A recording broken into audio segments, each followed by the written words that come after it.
Mister Arnold جو فلسفے کا استاد تھا علامہ اقبال علیہ رحمہ کا، اس نے ایک کتاب لکھی تھی پریچنگ آف اسلام. تو اس کے اندر اس نے لکھا کہ اسلام پوری دنیا کے اوپر کس طرح پھیل گیا. باقی بھی تو مذاہب تھے لیکن اس تیزی کے ساتھ ایسے نہیں پھیلے جس طرح اسلام پھیلا. تو اس نے کہا کہ من جملہ وجوہات اور ذرائع میں سے ایک ذریعہ اسلام کے پھیلنے کا یہ ہے کہ اسلام میں سے ہر شخص کو یہ حق دیا گیا ہے کہ وہ دین کی تبلیغ کرے اور نیکی کا حکم دے اور برائی سے منع کرے. باقی مذاہب میں ایسا نہیں ہے. میرے حضور نے خطبہ حجۃ الوداع کے موقع پر 1,44,000 صحابہ سے مخاطبت کرتے ہوئے فرمایا فَلْيُبَلِّغِ الشَّاهِدُ الْغَائِبَ، جو موقع پہ موجود نہیں ہیں تم سب کی ذمہ داری ہے ان تک میرا پیغام پہنچا دو. بلغوا عنی ولو آیہ، میری جانب سے ایک آیت بھی آتی ہو تم نے اس کو آگے منتقل کرنا ہے.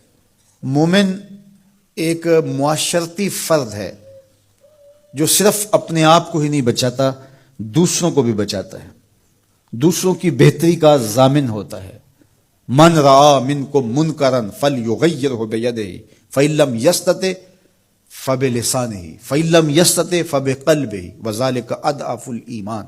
فرمایا تم میں سے اگر کوئی شخص برائی ہوتے دیکھے تو ہاتھ سے منع کرے، اور اگر ہاتھ سے منع نہیں کر سکتا تو زبان سے روکے، اگر زبان سے بھی نہیں روک سکتا تو دل سے برا جانے. وذالک اضعف الایمان، اور یہ کمزور ترین ایمان کی علامت ہے کہ وہ دل سے برا جانے. اسے کم از کم زبان سے منع کرنا چاہیے.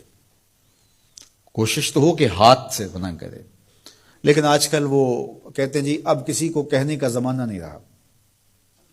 کسی حد تک یہ بات سمجھ میں آتی بھی ہے کہ آج کسی کو اگر کہیں تو وہ الٹا ناراض ہو جاتا ہے، بلکہ کسی کی اولاد کو کوئی تربیتی بات کہیں تو والدین آگے کہتے ہیں کہ تمہیں کس نے حق دیا ہے.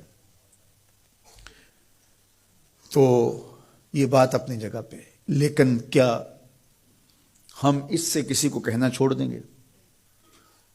طریقہ کار خوبصورت ایسا رکھیں کہ جو حالات کا متقاضی ہو کہنا نہ چھوڑے. بعض کہتے ہیں کہ جی سانو کی لگے اپنے گھر میں کوئی چھاج بجائے یا چلنے. یہ دور نہیں رہا، زمانہ نہیں رہا کسی کو کہنے کا. اگر اس فلسفے کو تسلیم کر لیا جائے اور یہ طے کر لیا جائے کہ ٹھیک ہے، تو پھر برائی سے منع کون کرے گا اور نیکی کا حکم کون دے گا؟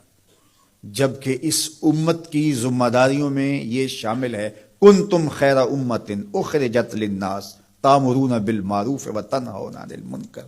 تم بہتر امت ہو. کیوں؟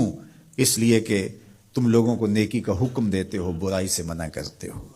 یہ اس امت کی ڈیوٹی ہے، ذمہ داری ہے اس امت کی. یہ امت سوچنے لگی ہے کہ جی یہ دور نہیں رہا. یہی تو دور ہے. جب شر پھیل گئی ہو، جب برائی فروغ پا رہی ہو، تو اب تو ضرورت اور زیادہ بڑھ گئی ہے. جتنا اندھیرا گہرا ہو جائے اتنے ہی تو چراغوں کی ضرورت ہوتی ہے. اور ہم یہ فلسفہ تراش کے اپنے نفس کو مطمئن کر لیا کہ یہ دور نہیں رہا کسی کو کہنے کا. حضور نے مثال بیان فرمائی کہ کشتی میں سارے لوگ قابض ہو کے اپنی جگہ کو طے کر کے بیٹھ جاتے ہیں اور سفر شروع ہو جاتا ہے، اور ایک شخص اپنے ہی حصے کی جگہ میں سوراخ کرنا شروع کر دیتا ہے، اور باقی اگر اس کا ہاتھ نہیں پکڑتے، اس کو روکتے نہیں ہیں اور کہتے ہیں ٹھیک ہے وہ اپنی جگہ پہ کر رہا ہے، اپنے گھر چھاج بجائے چلنی ہمیں کیا لگے. تو تھوڑی دیر کے بعد کشتی ڈوبے گی تو یہ بھی سلامت نہیں رہ پائیں گے.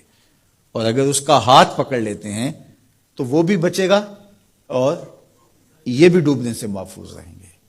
جب برائی پنپتی ہے، برائی کی نشو و نما ہوتی ہے، تو کیا وہ چنگاریاں ہمارے گھروں کو خاکستر نہیں کرتی؟ معاشرہ تباہ ہوتا ہے تو ہم اپنی اولادوں کو پھر کس طرح بچا پائیں گے؟